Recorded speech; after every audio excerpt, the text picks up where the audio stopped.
Hi everybody, welcome back. I'm Dorothy. I am a professional astrologer. You can find me on the web at nhastrologer.com. There you can contact me if you would like your own private sessions. And I'm teaching classes online. You can connect with me there as well. And Facebook, Dorothy Morgan Astrologer. So today what I want to do here is, and this is a new format for me. I've been watching and I've been trying to figure out if I want to do the whole year for each zodiac sign, or if I wanted to continue doing once a month for each zodiac sign. Now that is a huge amount of hours. I can't do it anymore. So what I'm going to do is I'm going to do a 3-month forecast for each zodiac sign. So January, February, March, or basically the winter months, the winter season, and I will work on that for you. And if you want to see the first part of the winter, you go back and you watch the December forecast for your zodiac sign. Okay, so this intro will be in every video, just so you know. Watch the time. If you want to go watch another one, you can skip past this point. All right, thank you for watching, and let me get started. All right, for you Leos, we're going to start with January 4th, when we have the full moon in Cancer in your 12th house. That will highlight what your hidden strengths and weaknesses are. All right, when we have a full moon, it is all about a reflection. So when that reflection happens, that just means that somebody around us or a situation is going to show us some things that we don't want to see about ourselves, or we may be surprised at a strength that shows up that we really need. That's a great way to start the new year. We also have 4 Capricorn planets, 4 planets in the sign of Capricorn. They are in your 6th house early this month, all the way to the 5th of January. And that is very favorable for your daily routine, for your work.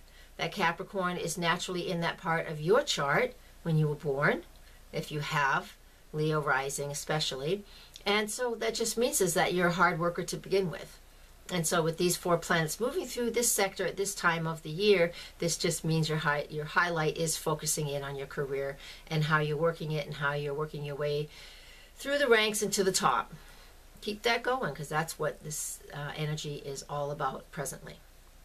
January 5th, Mercury and Venus will move out of Capricorn and into Aquarius, which is your 7th house of relationships and partnerships. Intimate partnerships and business partnerships.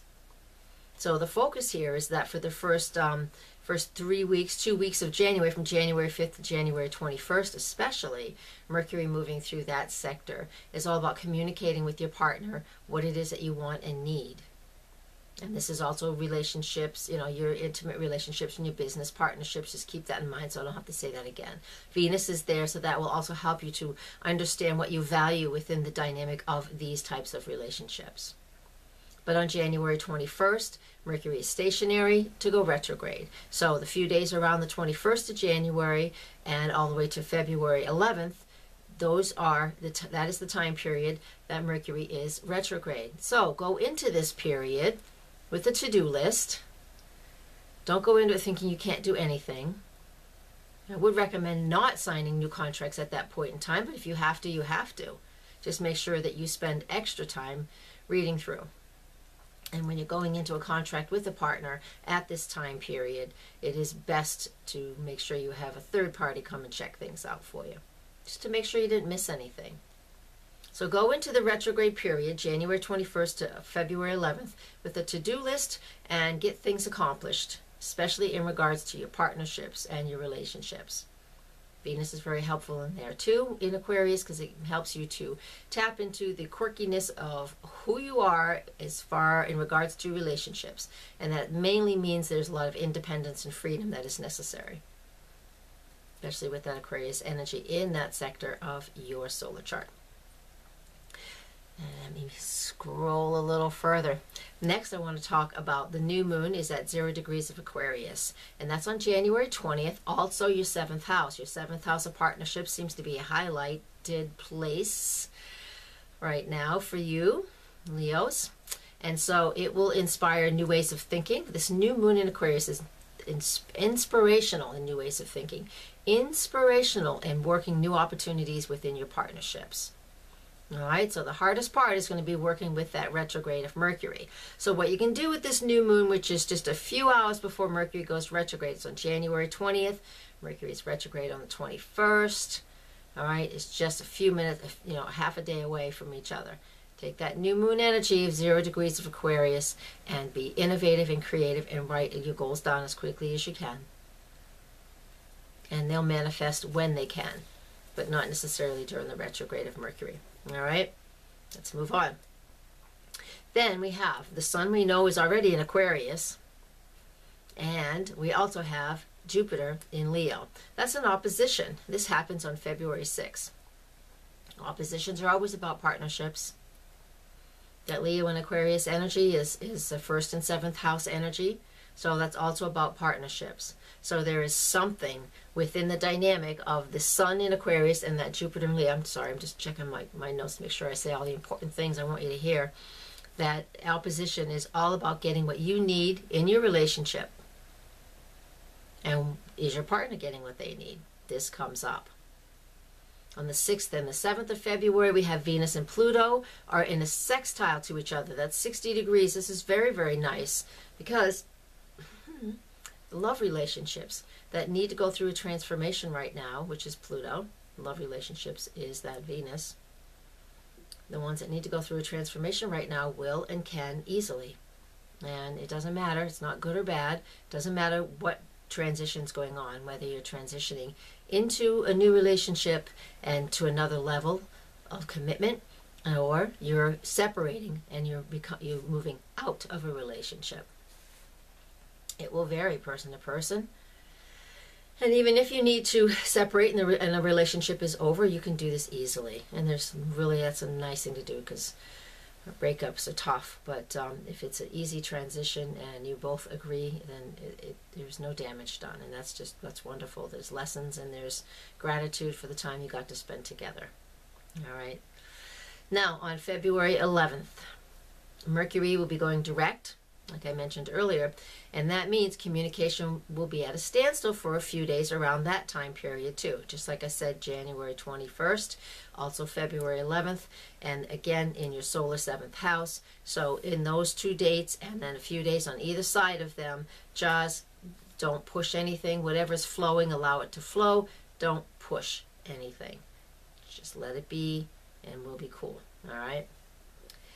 We have a new moon on February 18th, and that is at 29 degrees of Aquarius. Now, the last new moon was at 0 Aquarius. This one's at 29 Aquarius.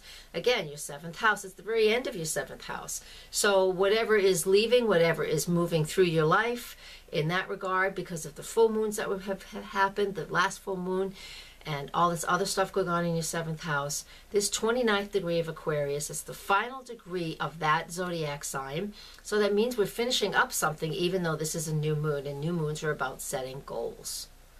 So whatever needs to leave, whatever is kind of just dismissing itself from your life, so to speak, right around the new moon of the 18th, just allow it to happen. Life situation definitely is going to show us what it is we need to let go of. So if you're paying attention to what's going on around your life, you're going to know what that stress is and you're going to know what you need to let go of. It may have nothing to do with the relationship, but what I can see is that it has something to do with relationships. But everybody's different, so these are only guidelines. Please remember that. Okay, don't live every word for word. That is not the way this is supposed to work. You're going to use what works for you, and you're going to dismiss what doesn't. Okay. Being creative is also a part of this Leo, this new moon energy. So try and be creative in whatever aspect you can. Now, the sun enters the sign of Pisces on the 18th in the evening, and that means that with the sun in Pisces, that is the time of year. We're flexible and mutable, and we're able to see what is going on in the bigger picture. It's easier to see the bigger picture when the sun is in the sign of Pisces.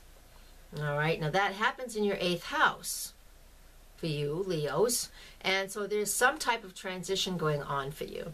You already have Pisces in the 8th house. You were born with that. And so being born with that, what it tells me is that, you know, you have water energy in a water house. very mutable, not fixed at this point.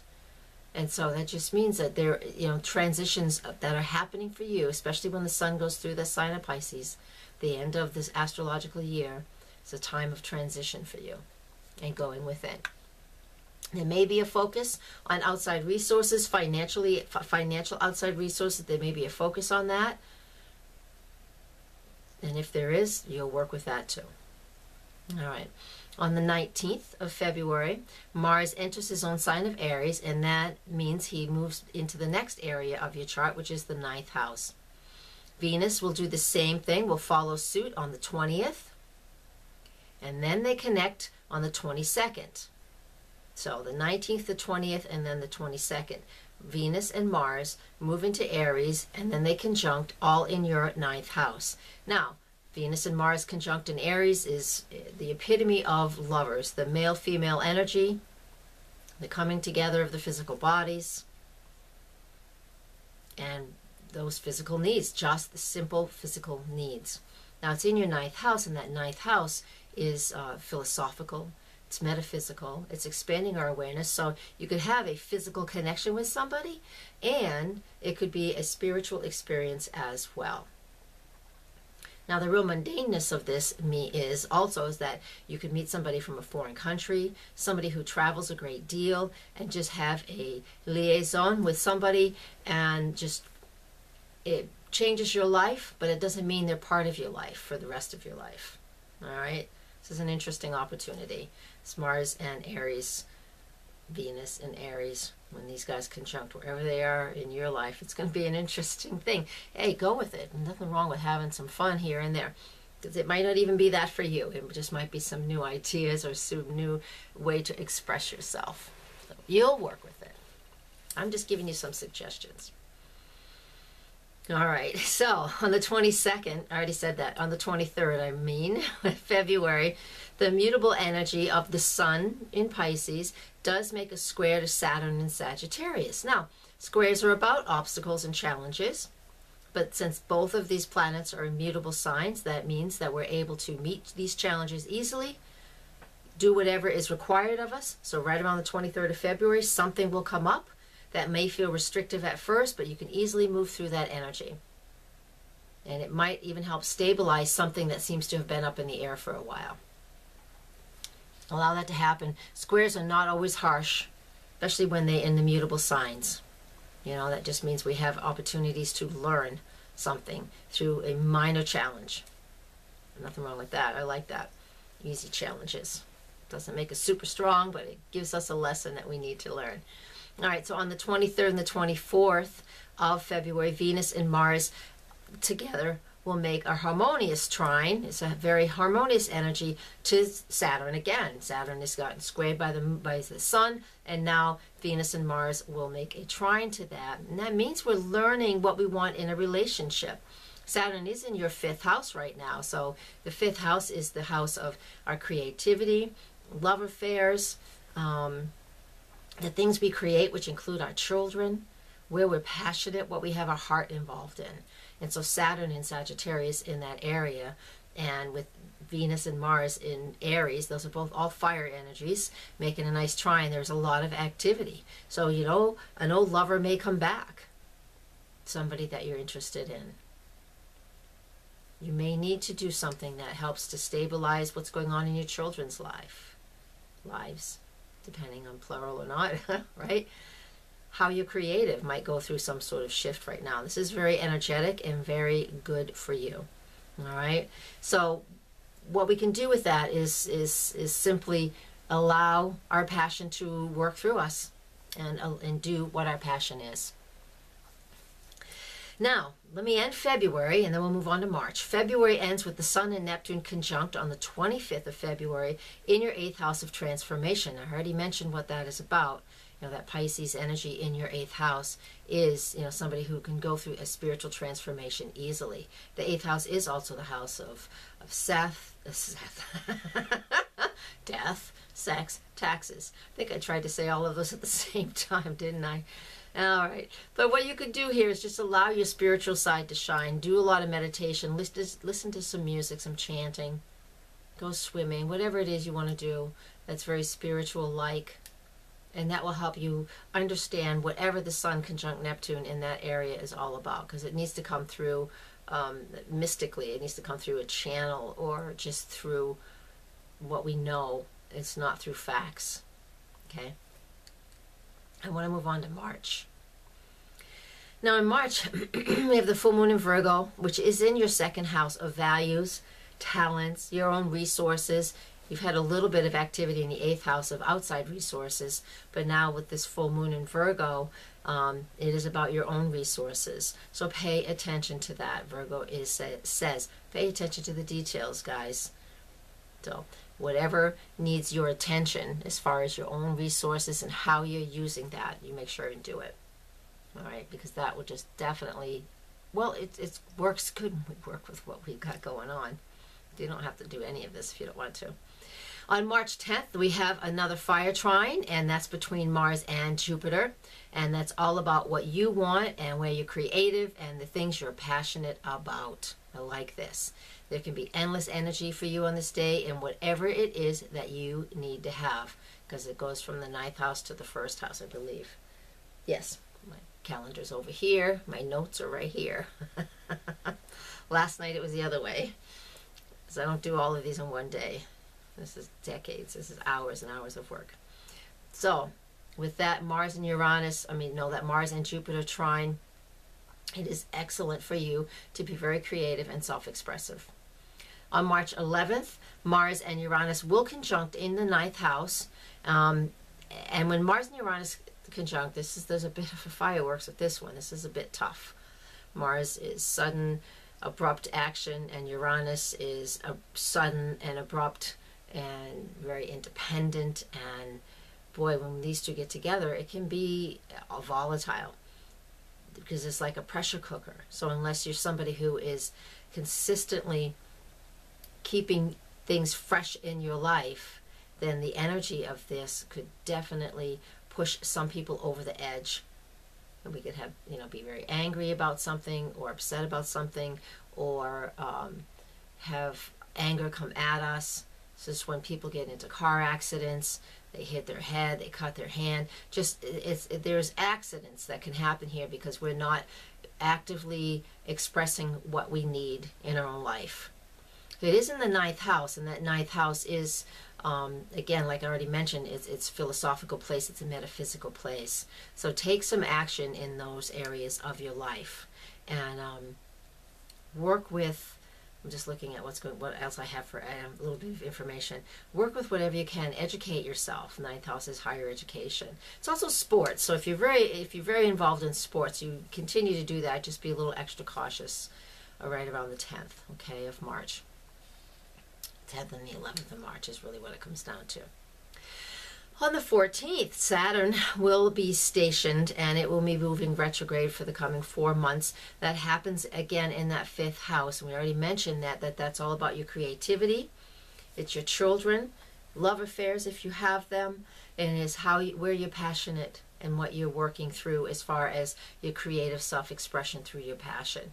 When Saturn's retrograde in that area, it just means these things need to slow down. We get to reconsider what's going on. This is fabulous for education anyway, Saturn in Sagittarius.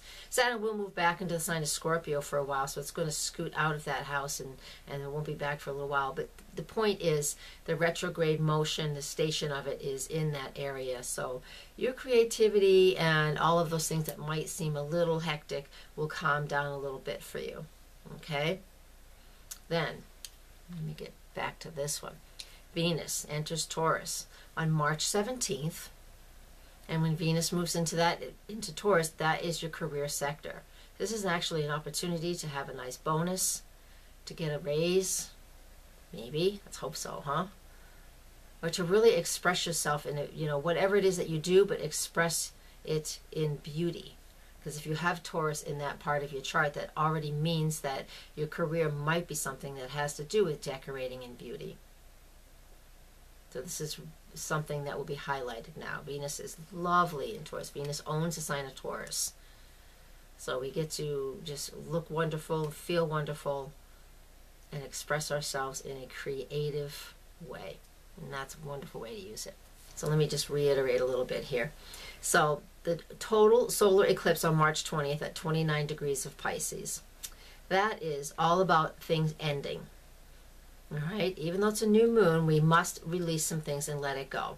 So at that new moon solar eclipse, we've got to give ourselves an opportunity just to assimilate what we know. We need to look at the year we've just had. All right, look back one whole year and just see how everything has come together to where you are today. What isn't working, I want you to let go of right away. Within 12 hours, the sun will enter the sign of Aries, and that is the astrological new year. And we need to immerse ourselves into the things that are new and special for us. So please do that for yourself. Take that time, go over whatever you need to go over from the last year, gather your thoughts, let go of whatever needs to be let go of, and then it's right around 6:45 p.m. on the night of the 20th, and this is Eastern time zone in the United States, is when the sun finally moves into Aries, and at that point we can set new goals for ourselves and create what it is we want now for this astrological new year. I'm going to leave you with that. Thank you all very much for watching. I appreciate your time. And please share, and thanks for understanding. I'm only going to do one every 3 months here, so it's a lot of hours. Thank you for your time. Please share, and come find me on the web, nhastrologer.com. I would love to do a session for you. I have online classes as well. nhastrologer.com has all the information. Thank you very much, and namaste. Namaste.